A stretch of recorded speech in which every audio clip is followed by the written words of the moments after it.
Hi folks, it's Mr. B here, and I'm going to be teaching you a very quick lesson today on medieval medicine, treatments and cures. So the other day I'm reading a newspaper and I come across the horoscope section. Yes, you know, the section where according to what star sign you are, it tells you what might happen to you in the future.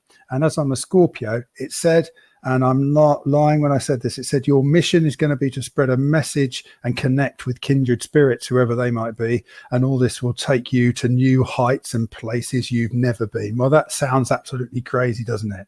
But it's not half as crazy in terms of what medieval people did to find cures for diseases. And actually the planet alignment and astrology was really, really crucial to that.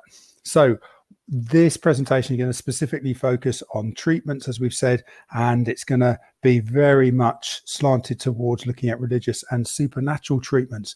The next presentation, I'm going to shift across and we're going to look in much more detail about this theory of the four humours and the idea that the body should be in balance between blood, bile, phlegm and choler.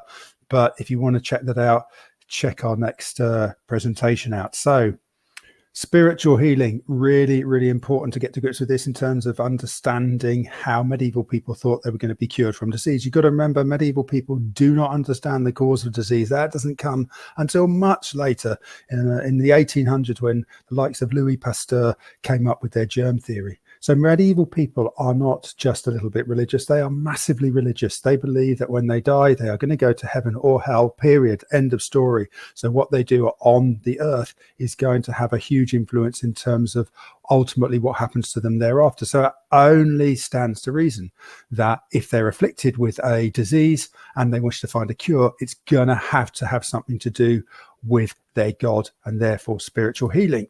So medieval people, what did they do? They did a huge amount of praying. Why? Because they believed if they showed to their God that they were devout and that they were spending an awful lot of time in prayer, then hopefully their God could cure them. And they took it to the extremes. Some people even went to monks to get them to pray for them. Some monks would pray literally 24/7. They'd eat, they'd sleep, and they'd pray. And medieval people, not too dissimilar from what people believe today, thought that the action of praying again is going to help to cure them or prove to their God that they shouldn't be afflicted by a disease because they are so devout. Charms and amulets, I love this one. A lot of archaeological discoveries linked to the medieval period have found dozens and dozens of these little charms and amulets. And originally we didn't understand what they were about. And then they made the connection that this is a kind of supernatural belief against the idea that medieval people thought that if they had these charms and these amulets, they would be in some shape or form protected. And you see the amulets in all different shapes and forms, from the notion of four-leaf clovers to horseshoes to lucky wishbones. And again, a connection with what people wear today and their beliefs, but magnify that by 1,000 times. That's what people in the medieval times believe. I love this one. Okay, so saints in a time that's very, very religious are regarded as being absolutely the people that you want to be associated with, right? So when a person who was designated as a saint died, various parts of their body, their anatomy, would be cut off and preserved and put in places where people could come and visit them, worship them, and if they were extraordinarily lucky, to touch them. And you get all these bizarre holy relics all over Europe, from saints' feet, fingers, hands, toes. And people are going to go on huge journeys so that they believe that once they've touched these holy relics, they would in fact be cured. What else? Well, a lot of people thought in medieval times, if you could touch a monarch, then you would be cured from a particular disease. Why? Well, they believed that the monarch, be it king or queen, or had in effect been placed on earth by a god. They had a divine right to rule, but it was very much a two-way thing.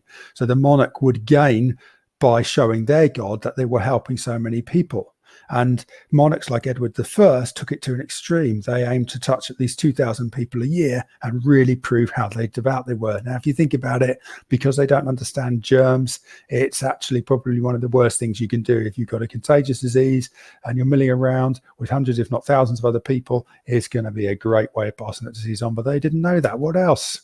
Okay, we'll go on a pilgrimage. A pilgrimage is a religious journey, and people in medieval times spent huge sums of money and huge amount of time on going on these pilgrimages, and they took it to extremes. They're not just going 10 miles, 100 miles. Some of them would go on thousands of miles. They're not just walking on these pilgrimages. They would go, many of them, on their hands and knees. Why? To show how devout they were. They could show that they were physically bringing duress upon themselves. Then surely that would be an indication to God that God could cure them of a disease that they would have. You go to places like Canterbury Cathedral in England, and you will literally see the steps leading up to the altar are worn down by the volume of pilgrims who went on their hands and knees in the very, very final stages of that pilgrimage, walking up to the altar. So happens today. Very, very much happened in medieval times as a way of showing your dedication and devoutness to God. And coming back right to the start in terms of where we're at, astrology. Medieval people are looking up in the sky. They appreciate, even though their understanding of planets and the science behind it is very rudimentary, they get that these planets are not always aligned. They look up, they associate that higher plane with spirit, with their gods, and therefore they come to the conclusion that when the planets are in a certain position, that is going to be the right time to find a cure or to treat a disease that they might have. So as weird and wacky and as wonderful as it might sound today in terms of horoscopes, it's actually completely and utterly something that the medieval people would have done. So folks, in a nutshell, that's it. Treatments, religious, supernatural, medieval times, no understanding of disease. So people are going to be looking up at the planets from an astrological point of view. They're going to be going on pilgrimages. They're going to be touching their monarchs, their king or queen, to be cured.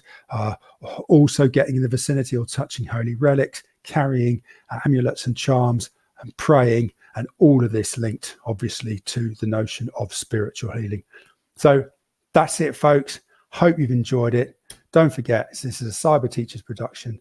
If you'd liked it, please subscribe and check our other videos out.